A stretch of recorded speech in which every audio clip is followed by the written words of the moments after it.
Okay. Yun yung position ng paa ni baby. Ganyan kasi siya lumabas kanina.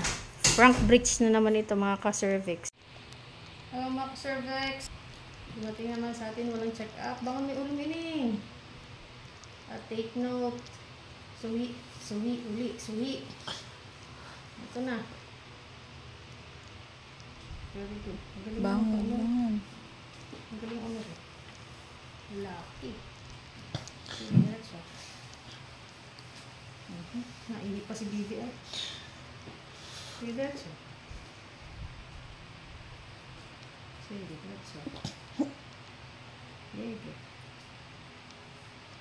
Okay. Sige, tuloy mo. Sige, diretso. Sige, diretso. Sige na naman. Sige, diretso. Okay. Ayan. Ano ba yung baby? Wala akong pampalit.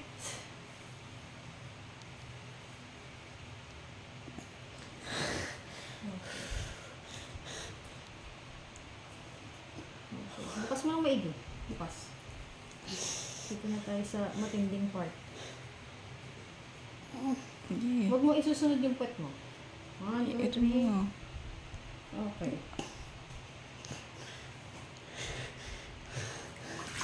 Okay.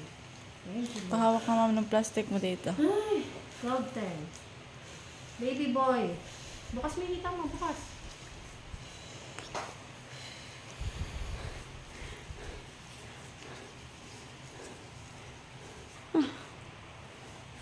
Thank you, Lord. Nagigisuki tayo ng suhi, ah.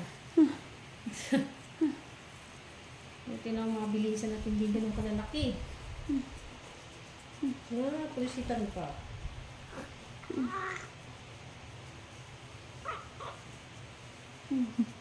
Thank you, Lord. Okay. Mapapansin nyo, walang kaano-anong ulo.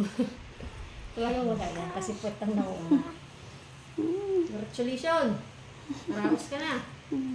Kung na-repair kita, edi sa daan pa lang, lumsip na yan. Kasi alam mo naman na suhi. Wala pang check up sa amin.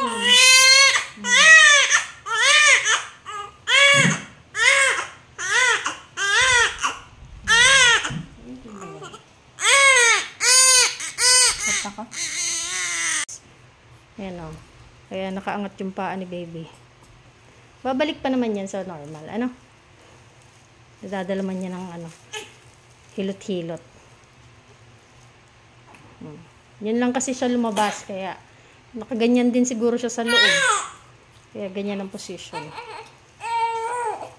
Nakataas ang paa. So, 2.7 kilograms si Suhi.